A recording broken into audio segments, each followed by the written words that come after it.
जब जब धरती पर अधर्म बढ़ता है, भगवान विष्णु अवतार लेकर धर्म की रक्षा करते हैं। आज हम भगवान विष्णु के अद्भुत अवतार नरसिंह की कथा सुनेंगे, जो आधा मनुष्य और आधा सिंह थे। यह कहानी भक्ति की शक्ति और अहंकार के विनाश की प्रेरणा देती है। नरसिंह अवतार की कथा एक राक्षस के अंत की नहीं, बल्कि एक बालक की अटूट श्रद्धा की कहानी है। यह दिखाती है कि सच्ची भक्ति भगवान को भक्त की रक्षा के लिए विवश कर सकती है।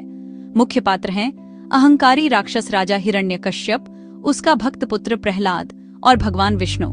यह कथा सिखाती है कि ईश्वर हर जगह मौजूद हैं। जब हिरण्यकश्यप ने पूछा कि क्या तुम्हारा भगवान इस खंभे में भी है, तो भगवान नरसिंह उसी खंभे से प्रकट हुए। यह घटना हमें सिखाती है कि ईश्वर की शक्ति असीम है। आइए इस अद्भुत कथा की यात्रा पर चलें और जानें कि कैसे प्रहलाद की भक्ति ने राक्षस के अहंकार को चूर चूर कर दिया। हम देखेंगे कि कैसे हिरण्यकश्यप का अहंकार ही उसके विनाश का कारण बना। बहुत समय पहले हिरण्यकशिपु नामक एक शक्तिशाली असुर राजा था। उसके भाई का वध भगवान विष्णु ने किया था, जिससे वह बदला लेना चाहता था। उसने अमर बनने और तीनों लोकों पर राज करने का निश्चय किया। हिरण्यकशिपु ने भगवान ब्रह्मा को प्रसन्न करने के लिए कठोर तपस्या की। उसकी तपस्या से तीनों लोक जलने लगे और देवता घबरा गए। वे ब्रह्मा जी के पास गए और समाधान की प्रार्थना की। ब्रह्मा जी ने प्रकट होकर कहा, तुम्हारी तपस्या से प्रसन्न हूँ, जो वरदान मांगोगे मैं पूरा करूंगा। हिरण्यकशिपु ने अमृता का वरदान मांगा, लेकिन ब्रह्मा जी ने कहा कि यह संभव नहीं। हिरण्यकशिपु ने चालाकी से वरदान मांगा कि उसकी मृत्यु 1 न मनुष्य के हाथ से हो, 1 न पशु के, 2 न दिन में, 1 न रात में, 2 न घर के अंदर, 1 न बाहर, 2 न धरती पर, एंग न आकाश में, 2 न अस्त्र से, 10 न शस्त्र से। ब्रह्मा जी ने तथास्तु कहा।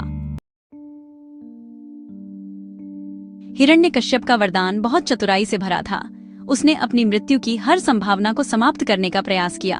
उसे लगा कि वह अब अमर हो गया है। वरदान के बाद हिरण्यकश्यप का अहंकार बढ़ गया। उसने स्वयं को भगवान घोषित कर दिया और आदेश दिया कि केवल उसी की पूजा हो।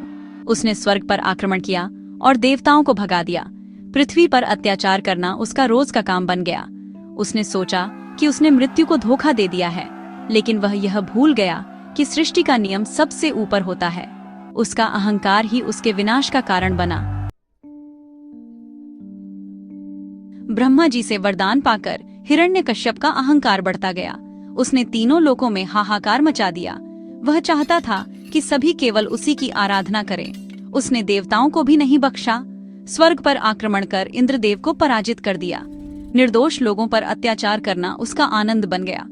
उसके आतंक का राज इतना भयानक था कि लोग खुलकर सांस भी नहीं ले पाते थे।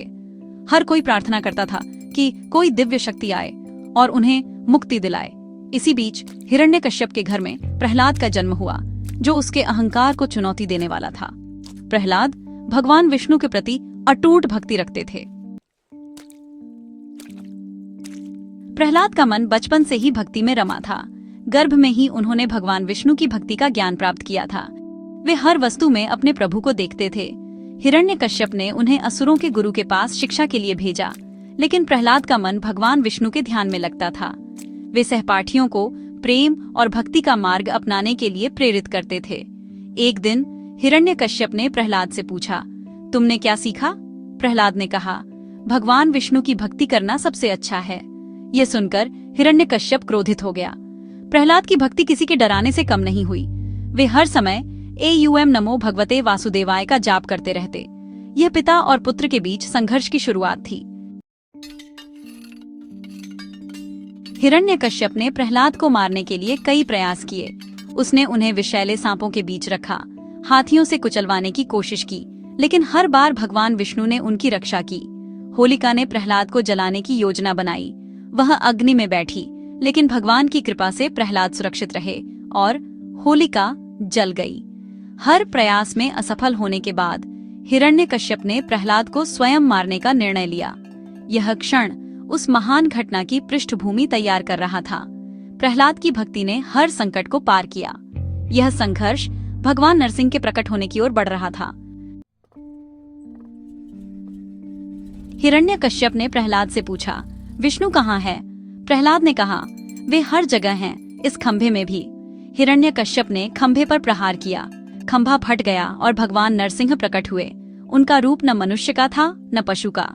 उनकी दहाड़ से ब्रह्मांड कांप उठा। भगवान नरसिंह ने हिरण्यकश्यप से युद्ध किया।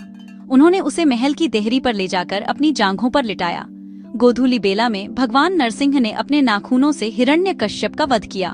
उन्होंने ब्रह्मा जी के वरदान का सम्मान रखते हुए अधर्म का नाश किया। हिरण्यकश्यप का वध करने के बाद भी भगवान नरसिंह का क्रोध शांत नहीं हुआ। प्रहलाद ने उनके चरणों में गिरकर स्तुति की। प्रहलाद को देखकर भगवान नरसिंह का क्रोध शांत हुआ। उन्होंने प्रहलाद को गोद में बिठाया और वरदान मांगा। प्रहलाद ने सांसारिक इच्छाओं से मुक्त रहने का वरदान मांगा। भगवान नरसिंह ने प्रहलाद को आशीर्वाद दिया और राज्य सौंप दिया। उन्होंने कहा कि जो इस कथा को सुनेगा उसे पापों से मुक्ति मिलेगी। हिरण्यकश्यप का अंत अहंकार और अधर्म पर धर्म की विजय का प्रतीक था। भगवान नरसिंह का अवतार यह संदेश देता है कि सच्ची भक्ति से भगवान प्रकट होते हैं। नरसिंह अवतार की कथा भक्ति की असीम शक्ति का संदेश देती है। प्रहलाद की भक्ति ने भगवान को अवतार लेने पर विवश किया। अहंकार का विनाश इस कथा का दूसरा संदेश है। हिरण्यकश्यप का अहंकार ही उसके पतन का कारण बना। यह कथा साहस और निडरता का पाठ भी पढ़ाती है। प्रहलाद ने सत्य और धर्म का मार्ग नहीं छोड़ा। अंत में नरसिंह अवतार यह स्थापित करता है कि ईश्वर सर्वव्यापी हैं। हमें सच्ची भक्ति और विश्वास के साथ उन्हें महसूस करने की आवश्यकता है।